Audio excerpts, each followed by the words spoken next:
Bismillahirrahmanirrahim. Assalamualaikum warahmatullahi wabarakatuh. Alhamdulillah pada pagi hari ini kita semua diberi kesehatan ya Allah Subhanahu wa taala untuk melanjutkan diklat qiraat sab'ah. Untuk pertemuan pertama yang termalang kita kan sudah mempelajari berapa imam? 3. Itu imam napa mawon? Imam Asim, terus Imam Al-Kisai kali Imam Ibnu Amir. Dan untuk pagi hari ini insya Allah kita akan mempelajari Imam Hamzah, tapi dengan riwayat kholaf. Yang warna ungu ini, ungu, yang tulisannya kholaf.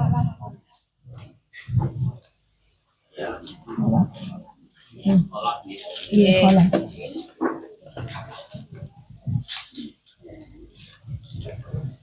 Nah, untuk pertemuan sebelumnya kita itu kan mempelajarinya satu imam beserta kedua rawinya atau dengan sebutan jamak surah. Tapi untuk kali ini kita belajarnya dengan cara mufradatan. Artinya dengan memisah di antara dua rawi. Kenapa kok tidak seperti pelajaran yang pertama? Dikarenakan kholaf dan kholat ini perbedaannya lumayan banyak. Karena nanti kalau digabung dikhawatirkan semakin sulit, membuat semakin sulit. Oleh karena itu kita mempelajarinya satu persatu.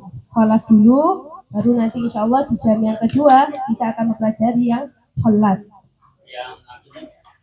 Yang di belakang kirang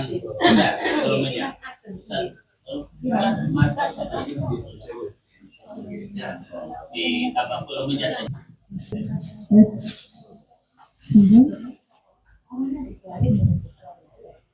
Iki sampean pulse tuh. Pun tekap nggih. Oke. Jadi monggo sakniki dibika untuk mushaf yang riwayat kholaf ya. Petunjuk mushaf dari belakang dulu nggih. Nggih, kholaf. Ampun. Monggo dibaca riyen, nanti kalau ada yang tidak paham ditanyakan. Dari belakang. Yang bahasa Indonesia dulu. Bismillahirrahmanirrahim. Mushaf riwayat kholaf. Khalifah Utsman bin Affan radhiyallahu an memerintahkan sahabat Abdurrahman As-Sulami radhiyallahu an untuk membawa mushaf Kufi sekaligus menjadi pengajar bagi penduduk Kufah. Di antara tabi'in yang belajar Al-Quran kepada beliau adalah Imam Asim bin Abin Najud. Dan beliau memiliki banyak guru dan santri. Di antara santri-santrinya adalah Sulaiman bin Mihran Al-A'mash dan lain-lain. Sedangkan Sulaiman bin Mihran Al-A'mash memiliki murid yang bernama Hamzah Az-Ziyad, yakni Imam Hamzah. Beliau adalah salah satu imam qiraah 7 yang berdomisili di kota Kufah. Beliau memiliki guru dan santri yang banyak. Di antara santri-santrinya adalah Sulaim bin Isa bin Sulaim. Beliau adalah guru Kholaf bin Hisham bin Ta'lab Al-Barraz Al-Baghdadi, yakni rawi Kholaf.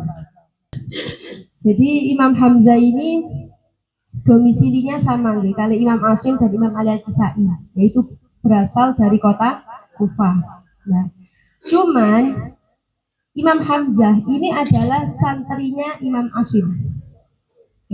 Jadi muridnya Imam Asim. Jadi sahabat yang ditugaskan oleh Utsman bin Affan radhiyallahu an untuk menjadi guru Al-Quran di kota Kufah itu kan Abu Abdurrahman As-Sulami. Yang tidak lain, beliau ini adalah gurunya Imam Asim. Nah, kemarin yang kita ketahui kan muridnya Imam Asim itu hanya Syu'bah dan Hafiz. Nah, cuma itu adalah dua rawi Imam Asim yang paling terkenal. Sebenarnya Imam Asim ini memiliki santri yang sangat banyak. Nah, di antara santrinya Imam Asim itu adalah Sulaiman bin Mihran Al-A'mash. Nah, ternyata Sulaiman bin Mihran al-A'mash ini adalah gurunya Imam Hamzah Az-Ziyad. Nah, sehingga secara tidak langsung Imam Hamzah ini adalah santrinya Imam Asim. Nah, seperti itu. Oke. Kemudian Imam Hamzah ini juga memiliki santri yang sangat banyak. Di antara santrinya Sulaim bin Isa bin Sulaim. Baru santrinya Imam Hamzah yang bernama Sulaim ini memiliki santri lagi yang bernama Khalaf bin Hisham bin Tha'lab al-Barras al-Bauladi, atau yang biasa dikenal dengan Rawi Khalaf. Sehingga Rawi Khalaf belajar kepada Imam Hamzah ini tidak secara langsung, melalui Sulaim bin Isa bin Sulaim itu. Nah, ini namanya adalah rawi yang biwasitoh, dengan melalui pelantara. Jadi memang rawi itu ada yang bila wasitoh, ada yang biwasitotin. Kalau seperti Syu'bah dan Hafiz, ini adalah rawi yang bila wasitoh, tanpa pelantara, langsung belajar kepada imam. Tapi kalau seperti rawi Khalaf ini, ya, ini melalui pelantara. Jadi tidak langsung belajar kepada Imam Hamzah, melainkan melalui pelantara Sulaim bin Isa bin Sulaim. Cuma yang terkenal menjadi rawinya Imam Hamzah ini adalah rawi Khalaf. Dan kenapa kok demikian? Ya, mungkin di situ ada yang namanya sirrun min asrarillah, suatu rahasia daripada rahasia Allah Subhanahu wa taala. Atau kemungkinan rawi Khalaf ini lebih mahir atau lebih alim daripada gurunya, sehingga beliau yang terpilih menjadi rawinya Imam Hamzah. Nah, itu wallahu a'lam bishawab. Tanbih, bagi qori Al-Quran, yakni penghafal Al-Quran, wajib mengetahui pokok-pokok wakaf dan ibtida mazhab Imam Hamzah Az-Ziyad Al-Kufi, agar supaya menjadi pokok referensi ketika membaca Al-Quran dengan riwayat Khalaf. Karena mazhab Imam Hamzah Az-Ziyad Al-Kufi di dalam wakaf dan ibtida ialah wakaf ketika qori kehabisan nafas. Karena Al-Quran seluruhnya menurut Imam Hamzah seperti satu surah, yakni dalam An-Nashr ayat 188, halaman 188. B. Mazhab rawi Khalaf dengan Tariq Syatibi adalah tahqiq. Maksudnya semua mad far'i dibaca 3 alif, yakni 6 harokat dan sebagainya. C. Mazhab Imam Hamzah di dalam membaca Al-Quran ketika bainas suratain, yakni di antara 2 surat, wasol dan tanpa basmalah. Jadi ini untuk wakafnya Imam Hamzah. Jadi kalau di dalam istilahnya Imam Asim itu kan ada wakaf Hasan, ada wakaf Tam, ada wakaf Kafi, ada wakaf Qobi, dan lain sebagainya. Tapi kalau di dalam istilahnya Imam Hamzah, wakaf itu sekira qori kehabisan nafas. Jadi dimanapun kita kehabisan nafas, berhenti di situ tidak mengapa. Jadi tidak diharuskan wakaf Hasan atau wakaf Kafi atau wakaf Tam. Jadi ya sesuai dengan nafas kita masing-masing. Dikarenakan apa? Dikarenakan rawi Khalaf ini, ya, rawi Khalaf maupun Khalaf Imam Hamzah, ini mazhabnya di dalam membaca Al-Quran dengan cara tahqiq. Maksudnya tahqiq apa? Semua mad far'i dibaca 3 alif. Jadi mad jaiz, mad wajib itu semuanya dibaca 3 alif. Seperti mad lazim. Nah, jadi seperti qul ya ayyuhal kafirun itu sangat panjang. Qul ya ayyuhal kafirun. Semua mad. Entah itu bahkan atau mad wajib itu juga 3 alif. Nah, oleh karena itu, karena mazhabnya ini kan tahqiq sangat panjang sekali, makanya sekiranya kita kehabisan nafas, ya berhenti di mana saja diperbolehkan menurut Imam Hamzah. Kemudian yang ketiga, mazhabnya Imam Hamzah di dalam membaca Al-Quran ketika bainas suratain, di antara 2 surat. Kalau yang kemarin kan Imam Asim sama Imam Al-Kisai 3 wajah, gitu kan? Yang Imam Ibnu Amir 5 wajah. Nah, kalau yang Imam Hamzah cuma 1 wajah. 1 wajah itu apa? Al-wasol biwairil basmalah, wasol tanpa basmalah. Jadi misalkan wairil maghdubi alaihim waladdallina amma yatasaalun. Jadi walam yakul lahu kufuwan ahad qul a'udzu birabbil falaq. Nah, kalau baca suratain cuma 1 kali. Jadi mungkin durasinya lebih pendek daripada imam yang lain. Cuma nanti ada beberapa wajah yang lebih berbeda. Jadi itu Imam Hamzah. Halaman 2. Cara waqaf Imam Hamzah. Pada kalimat-kalimat yang berhamzah, kalimat yang ada huruf hamzahnya, kalimat-kalimat yang berhamzah ada kalanya berada di awal kata, seperti absarihim. Ada yang berada di tengah-tengah kata, seperti yu'minun. Dan ada pula di akhir kata, seperti as-sufaha. Menurut Imam Hamzah Al-Kufi, dibaca tashil secara mutlak ketika waqaf, baik hamzah yang berada di tengah-tengah kalimat atau yang berada di akhir kalimat. Yang dimaksud dengan tashil adalah berubah secara total, dan perubahan itu ada 4 macam. Yang pertama, tashil antara hamzah dan alif, atau antara hamzah dan ya, atau antara hamzah dan wawu. Yang kedua, naqol, yakni memindah harokat hamzah pada huruf yang sebelumnya. Yang ketiga, ibdal, atau mengganti hamzah dengan huruf yang lain yang sesuai dengan harokat huruf sebelumnya. Yang keempat, hamzahnya dibuang atau hadaf. Contoh-contoh kalimat yang berhamzah di awal kata. Nomor 1, ha antum.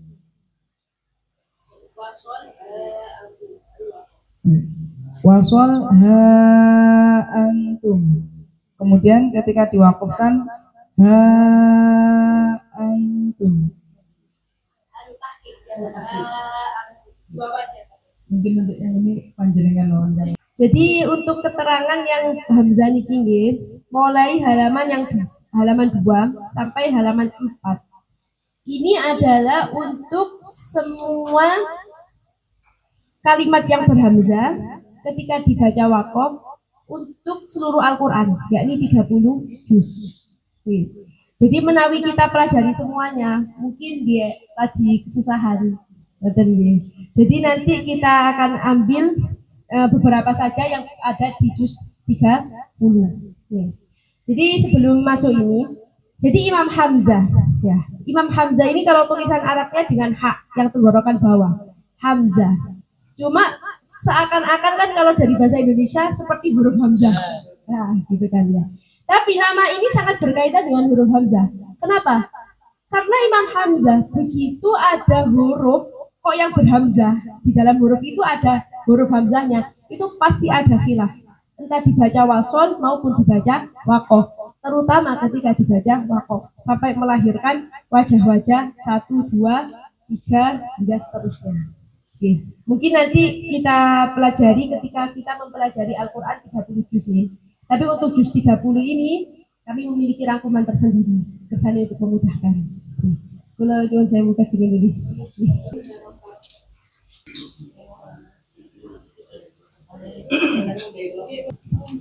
Jadi setiap ada hamzah yang berharokat, bukan yang mati. Ya. Kemudian hamzahnya itu jatuh setelah huruf mat.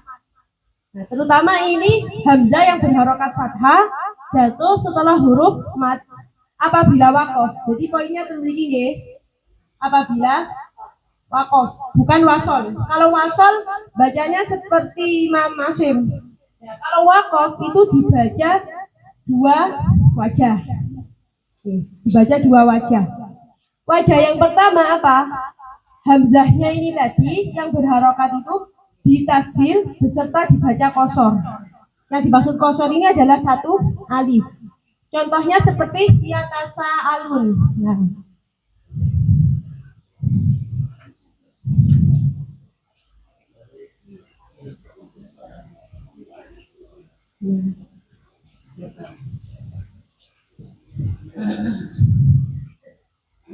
Yatasa alun. Nah, ini kan hamzahnya mati apa berharokat? Nah, berharokat fathah kan nggih. Nah, sebelum hamzah ini huruf mad. Nah, ini. Kalau dibaca wakof itu ada dua wajah. Yang pertama hamzahnya ditasil. Tasil ini tandanya memiliki. Jadi diberi lingkaran. Kalau dulu pada masanya tabi'in sebenarnya lingkarannya berwarna merah, bukan berwarna hitam. Nah, jadi ini, jadi dibacanya tasil. Tasil itu apa? Antara hamzah dan alif. Jadi yatasalun. Oke. Jadi semuanya yatasalun. Yuraun. Nah, berhubung kalau yang yuraun ini hamzahnya asalnya di dhamma, maka tasdidnya ini bukan antara hamzah dan alif, melainkan antara hamzah dan wawu. Nah, yuraun. Nah, kalau yang ini antara hamzahnya di kasroh, maka antara hamzah dan ya. At-taraib. As-sarair. Nah, itu wajah yang pertama. Jadi hamzahnya ditasil beserta qasor. Kalau wajah yang kedua, hamzahnya ditasil beserta mad. Nah, madnya berapa alif? Nah, 3 alif. Jadi panjang. Yatasalun.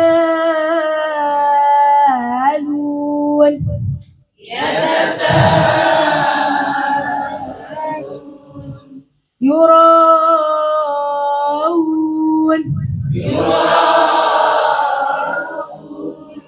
At-taraib.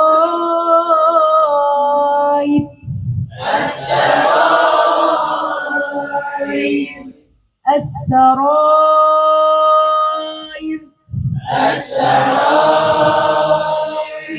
Nah, tapi dibaca wajah pertama seperti yatasalun, terus yang kedua yatasalun. Tapi paling pertama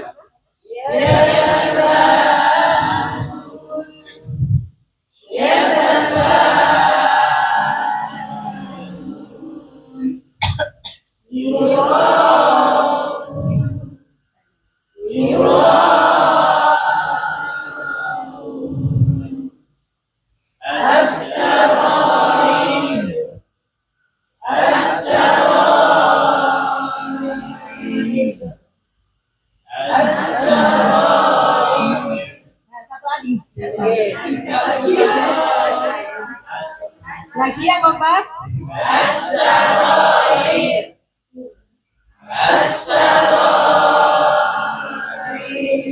Nah, ini itu kaidah yang pertama. Oke. Kasih ada beberapa kaidah lagi. Untuk kaidah yang kedua, setiap hamzah yang berharokat. Kalau tadi kan jatuh setelah huruf mad. Kalau ini jatuh setelah harokat fathah. Hurufnya terserah pun, pokoknya bukan huruf mad. Nah, itu dibaca dua wajah. Yang pertama, tahqiq. Ini wajah yang pertama. Tahqiq itu apa? Tahqiq itu ya hamzah dibaca hamzah. Itu istilahnya namanya tahqiq. Seperti ma'aba dibaca ma'aba. Itu namanya bacaan tahqiq. Nah, yang wajah kedua tashil, ya, seperti tadi. Jadi ma'aba. Ma'aba. Nah, jadi kalau tadi hamzah yang berharokat jatuh setelah huruf mad, dibaca tashil semuanya. Bedanya qasor sama mad.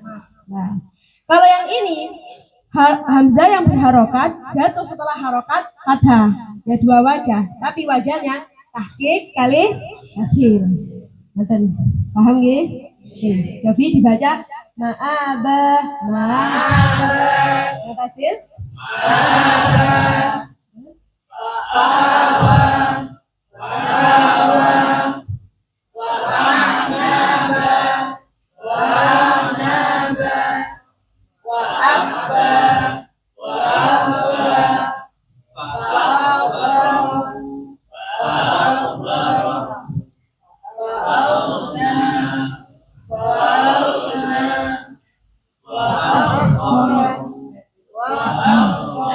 Wah, khorot.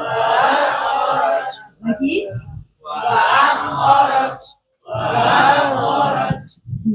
Sama dibuat tuh.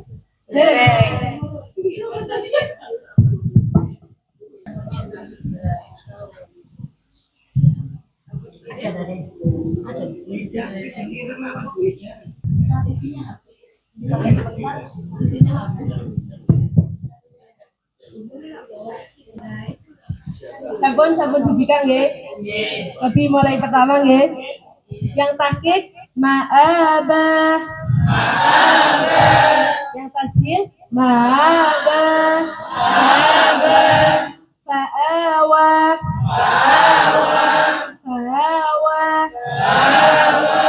Wa'a'naba.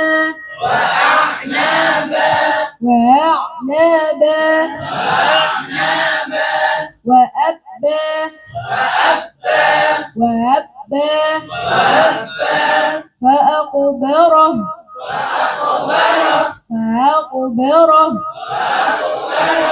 فأغنى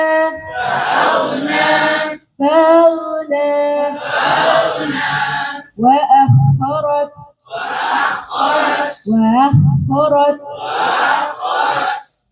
Sampun ada pertanyaan? Sampun cekap nggih? Lanjutkan.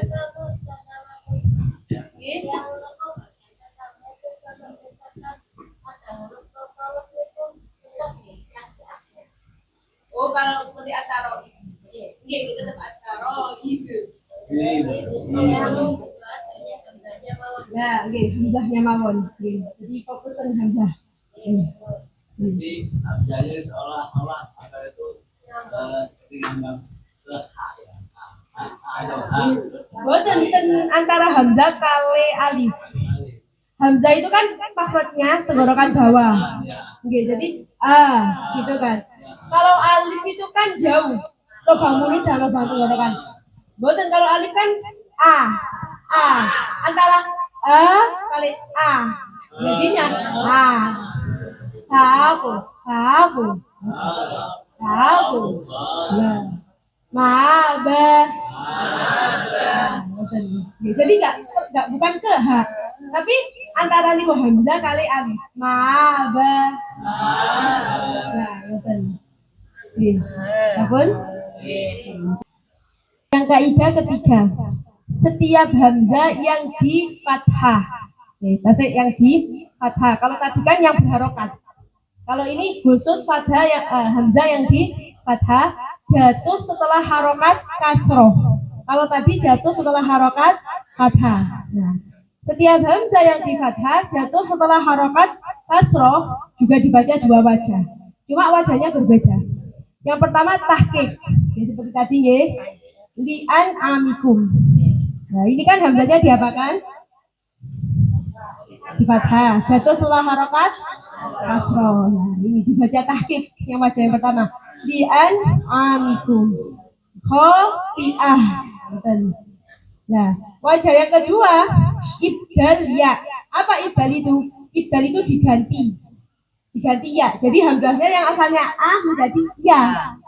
Jadi bukan tarsil, bukan antara lagi kalau ini. Jadi secara jelas menjadi ya.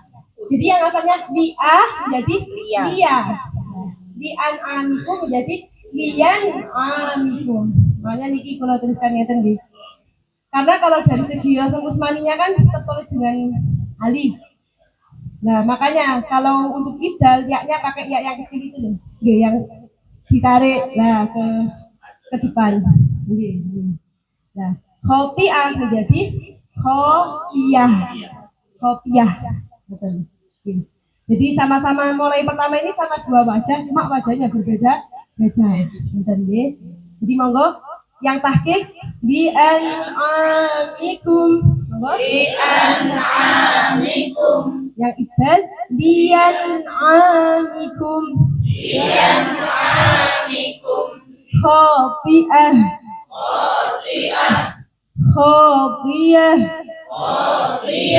Nah, insyaallah di juz 30 hanya ada 2 kalimat ini. Tapi kalau 30 juz ini sangat banyak. Itu memudahkan. Kita lanjut kaidah selanjutnya nggih. Bismillahirrahmanirrahim. Kaidah yang keempat nih. Ini setiap hamzah yang berharokat. Artinya harokatnya bebas. Bisa ya fathah, kasroh ataupun dhammah. jatuh setelah huruf mati. Kalau tadi kan jatuh setelah harokat kasroh. Ini jatuh setelah huruf mati.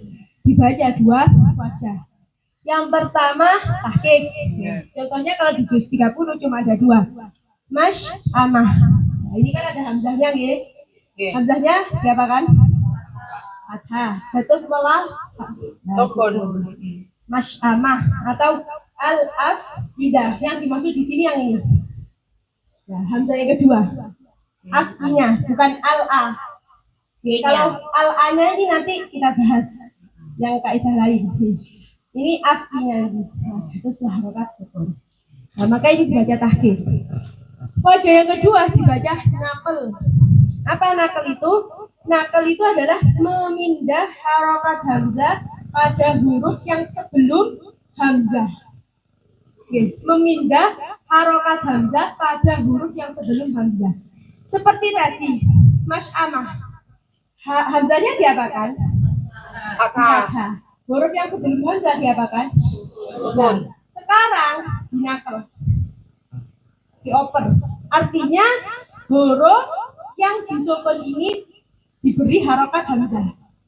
Nah, yang asalnya menjadi masya. Karena fathah. Nah, itu.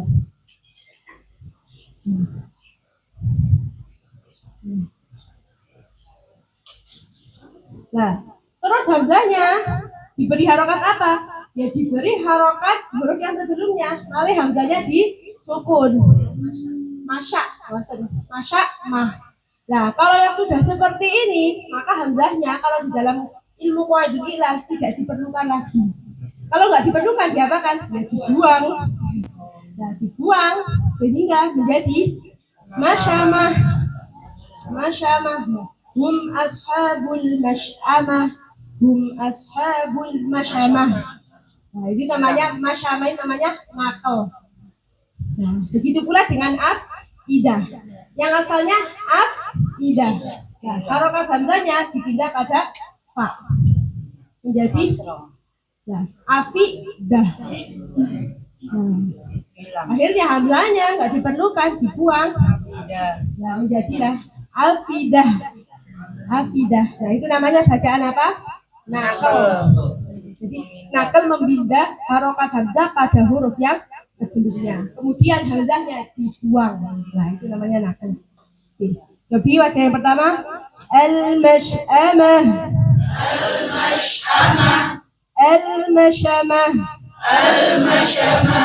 Al-afidah.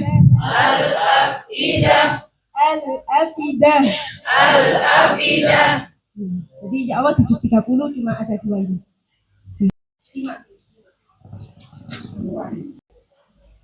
Kita masuk ke kaidah yang kelima. Sebelumnya kula kadingetang lah.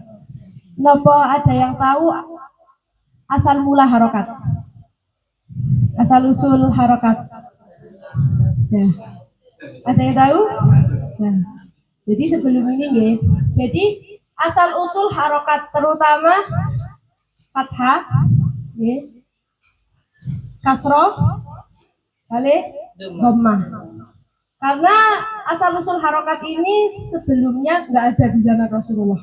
Dan insya Allah nanti akan kita bahas di akhir, lebih lengkapnya. Ya. Jadi asal harokat fathah. Fathah ini berasal dari mana? Fathah ini berasal dari huruf alif.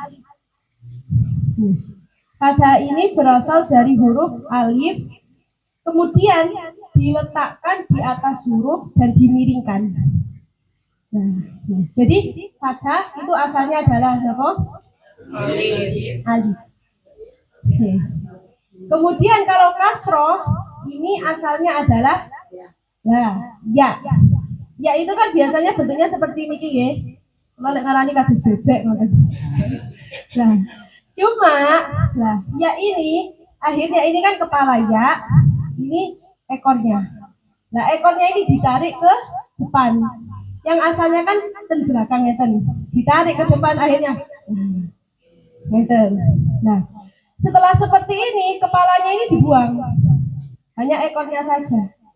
Nah, Ekornya akhirnya ditaruh di bawah huruf dan dimiringkan. Itu asal usul kasroh. Nah, kalau dhamma ini asal usulnya dari ya sangat ketara dari wau. Dan kemudian waunya ini dikecilkan, ditaruh di atas huruf. Nah, oleh karena itu huruf mad itu kan ada 3. Alif, wawu, ya. Kalau huruf mad alif pasti jatuh setelah harokat fathah. Kalau ya pasti jatuh setelah harokat kasroh. Kalau wawu pasti jatuh setelah harokat dhamma. Oke, dari sini nyambung ya. Nah, kemudian di dalam kaidahnya riwayat Hamzah, Imam Hamzah ini setiap hamzah yang disukun mulai nomor 1 sampai nomor 4 itu kan hamzahnya berharokat. Tapi ada yang jatuh setelah fathah, kasroh, jatuh setelah sukun, gitu kan. Kalau ini khusus setiap hamzah yang disukun ketika waqaf diganti dengan huruf mad yang cocok dengan harokat yang sebelumnya. Nah, ini tuh. Okay. Jadi kalau sebelum hamzah ini harokatnya fathah, berarti hamzahnya cocok diganti dengan alif. Makanya contohnya seperti ma, wa. Ini kan hamzahnya diapakan? Disukun. Jatuh setelah harokat fathah. Nah, ketika waqaf dibaca ma, wa. Dan ini dibaca cuma 1 kali, 1 wajah. Kalau tadi kan 2 wajah. Kalau ini cuma 1 wajah. Jadi hiyal mawa bukan hiyal makwa. Langsung 1 kali aja. Ini 1 kali. Kalau yang tadi kan 2 wajah. Nah, seperti mu soda. Nah, harokatnya sebelumnya di dhamma. Nah, malih hamzahnya diganti dengan wawu menjadi mu soda. Tuma. Nah, sebelumnya diapakan? Malih hamzahnya diganti dengan ya tuma. Jadi al-ma'wa menjadi al-ma'wa. Mu'soda menjadi mu'soda. Tuma menjadi tuma. Yu'minun.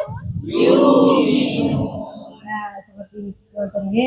Jadi ini cuma dibaca 1 wajah. Nah, cuma yang perlu diperhatikan, ini kan mulai tadi, ini adalah kaidah yang terakhir mengenai hamzah yang dibaca waqaf.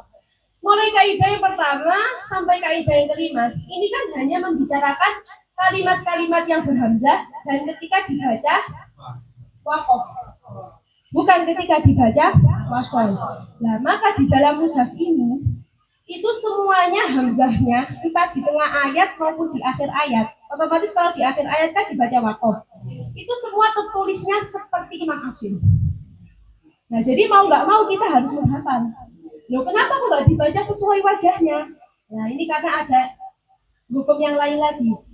Cara di dalam menulis Al-Quran, syaratnya ini harus seperti ketika dibaca wasol. Nggak boleh ditulis seperti ketika waqaf. Seperti tulisannya kalau di dalam Al-Quran azabun alim kan di akhir ayat. Tulisannya alim apa alimun? Alimun. Nah, itu adalah petunjuk bahwa syarat di dalam menulis Al-Quran harus seperti ketika dibaca wasol, sekalipun itu dibaca waqaf. Jadi makanya mulai tadi itu hanya contoh-contoh. Tapi kalau tulisan ya seperti ini. Nah, kita yang harus teliti. Makanya kalau mengandalkan kaidah yang di sini takutnya bingung. Karena dari diklat yang pertama sampai yang terakhir kemarin, saya pakai yang ini itu bukan masuk. Makanya dengan ikhtiar yang lain mugi-mugi lebih dipermudah. Amin. Apun, ada pertanyaan? Boleh. Oh, okay. Jadi yang langsung yang wajahnya nggih. Al-mawa musoda Shituma yuminun muminin Ampun.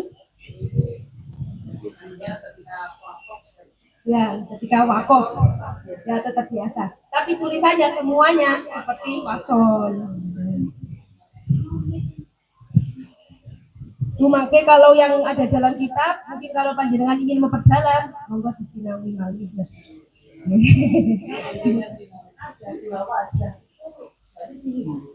Boten semuanya harus dibaca.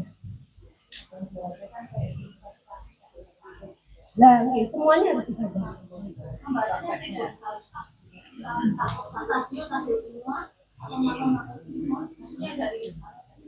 Awal surat boten per ayat.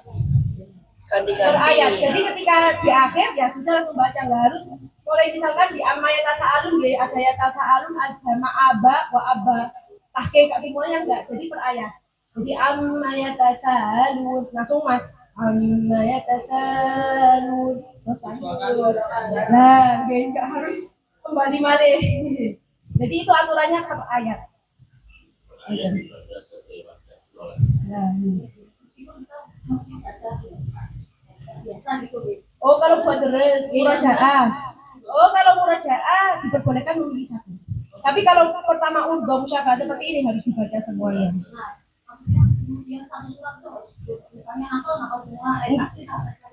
Oke, harus konsisten. Oke, konsisten. Oke. Sabar. Dilanjutkan. Niki. Syai di halaman 4. Nah, jadi kalau ada ini kalau yang wakof insya Allah di juz 30 nggak ada nih. Kata syai kali syai'an ini kalau di juz 30, kalau wakofan nggak ada. Jadi langsung kita bahas saja ketika wasol. Sabun kepanggil. Nah, ketika wasol di dalam kata syai itu kan ada tanda sin kecil. Halaman 4. Ya, sin kecil. Biasanya kalau ada sin kecil itu apa? Sakta seperti kalabel nah jadi kata syai atau syai'ah kalau ketika wasol Imam Hamzah ini mau rawi kholaf nih terutama ini dibaca satu kali jadi langsung sakta seperti di dalam surat Al-Buruj itu wallahu ala kulli syai'in qadir gitu kan itu dibaca langsung sakta wallahu ala kulli syai'in qadir syai. Tapi tidak menghilangkan matinya. Bukan syai, nah, tapi syai. Nah, dibacanya cuma satu kali. Khusus kata syai. Syai'in atau syai'ah. Nggih, sakta itu kan berhenti sejenak tanpa nafas. Jadi wallahu ala kulli syai'in qadir. Wallahu ala kulli syai'in qadir. Syai'in. Jadi matinya jangan terlalu panjang, jangan terlalu pendek, sedang. Syai'in. Jadi wallahu ala kulli syai'in. Lagi kurang kompak. Wallahu ala kulli syai'in qadir. Nah, itu namanya sakta ya, berhenti sejenak tanpa nafas. Monggo halaman yang kelima, Mas. Ringkasan halaman 5. Petunjuk mushaf riwayat kholaf. Mat tabi'in atau asli panjangnya 1 alif. Semua mat far'i panjangnya 3 alif. Dan mati atau tanwin yang bertemu dengan wawu atau ya dibaca idgham kamil atau tanpa gunnah seperti ayyasha'a jazaa'a wifaqah tanpa gunnah biasanya. Qulubu yawma idzin. Oke. Untuk matobi kali semua mat far'i jelas ya. Nah, ini nun mati atau tanwin yang bertemu dengan wawu atau ya. Ya, jadi huruf idgham itu kan ada 6 secara keseluruhan, yarmiluna. Baru kalau biasanya yang kita kenalkan ada idgham bihunna, ada idgham bila guna. Sekarang ada lagi istilah yang namanya idgham kamil. Ada yang pernah dengar? Ya baru. Jadi idgham kalau tuliskan idgham untuk yang Imam Asyim dulu, cari tergambar. Oke. Jadi idgham itu kan ada idgham bi gunnah, ada idgham bila gunnah. Kalau idgham bi gunnah hurufnya rumusnya apa? Yanmu, gitu kan. Kalau yang bila gunnah lamro. Nah, kemudian sebenarnya istilah idgham kamil sama nakis itu sudah ada di dalam Imam Asyim. Ada. Karena apa? Apa sih idgham kamil? Apa idgham nakis? Jadi idgham kamil. Kamil itu artinya apa? Nah, sempurna. Kalau nakis kurang. Apa yang dimaksud sempurna? Apa yang dimaksud kurang? Nah, yang dimaksud sempurna ini adalah nun. Nun ini ada dua arah. Mengandung dua hal.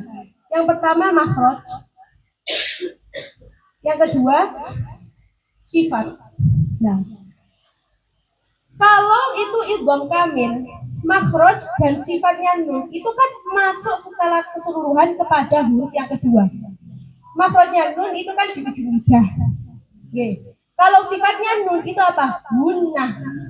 Nah, contohnya seperti nun mati bertemu nun, itu kan masuk secara keseluruhan. Min ni'mah. Lah, min mali. Lah, gampangnya ya nopo cara membedakan antara idgham kamil sama idgham nakis. Kalau idgham kamil huruf yang keduanya pasti ada tasydidnya. Nah, seperti itu. Nah, semuanya ada tasydidnya kan? Mil ladunhu mir rabbih. Apa terjadi? Seperti mil ladunhu. Makhraj dan sifatnya nun itu semuanya kan masuk ke dalam. Buktinya nggak ada gunnahnya, bukan mil ladunhu, tapi mil ladunhu. Nah, ini berarti idgham bila gunnah plus idgham kamil. Mir rabbihim menjadi mir rabbihim loh. Bila secara total kan makhrajnya dan sifatnya nun. Nah, ini namanya idgham kamil. Nah, kalau idgham nakis itu apa? Ya ini, artinya yang masuk ke dalam huruf yang kedua ini tidak secara total. Hanya makhrajnya nun saja yang masuk pada ya dan waw. Tapi sifatnya masih tetap, yaitu sifat gunnahnya. Buktinya kan mayyakulu. Nah, mayyakulu miwali. Nah, itu namanya idgham nakis. Maksudnya nakis apa? Yang masuk tidak semuanya, kurang. Yang masuk hanya makhrajnya saja, tapi sifatnya tetap. Itu dinamakan nakis, kurang. Nah, kalau yang kamil ini makhraj dan sifatnya masuk secara keseluruhan pada huruf yang kedua, makanya dinamakan kamil. Paham ya? Nah, jadi ini untuk ringkasan bagi idgham bagi Imam Asyim. Jadi yang idgham bi gunnah terbagi menjadi dua, ada yang kamil, ada yang nakis. Yang kamil mim sama nun, yang nakis ya kali wawu. Sedangkan yang idgham bila gunnah kamil semuanya, lam dan ro. Tandanya idgham kamil itu adalah huruf yang keduanya ada tasydid. Nah, tapi kalau untuk riwayat khalaf dia nggak punya idgham nakis sama sekali, karena ya dan wawu menjadi idgham kamil gunnah. Nah, kalau untuk riwayat khalaf pembagiannya ya sama semuanya. Iki malah menjadi kamil. Ya, dan idgham bi gunnah secara keseluruhan kamil. Sehingga mayyakulu dibaca mayyakulu. Nah, miwal dibaca miwal. Untuk yang mim nun lam ro ini kan sudah biasa. Ya sudah alhamdulillah. Yang ini artinya riwayat khalaf enggak punya idgham nakis, hanya punya idgham kamil. Enggak ada durasi yang anu. Enggak ada dulunya. Jadi langsung masuk. Mayyakulu. Jadi mayyakulu.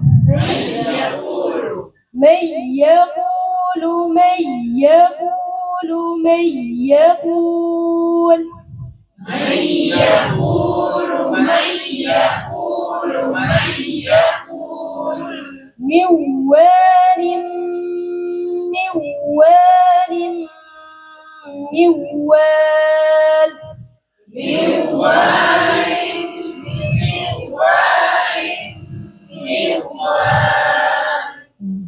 Sampun, ada pertanyaan? Sampun cekap ya. Jadi tadi yang pertama itu adalah untuk Imam Qasim. Kemudian kalau riwayat kholaf 6 huruf idgham itu semuanya menjadi idgham kamil tanpa ada idgham naqis. Makanya nanti kalau yang ketemu ya dan waw itu semuanya ada tasdidnya yang di dalam riwayat kholaf.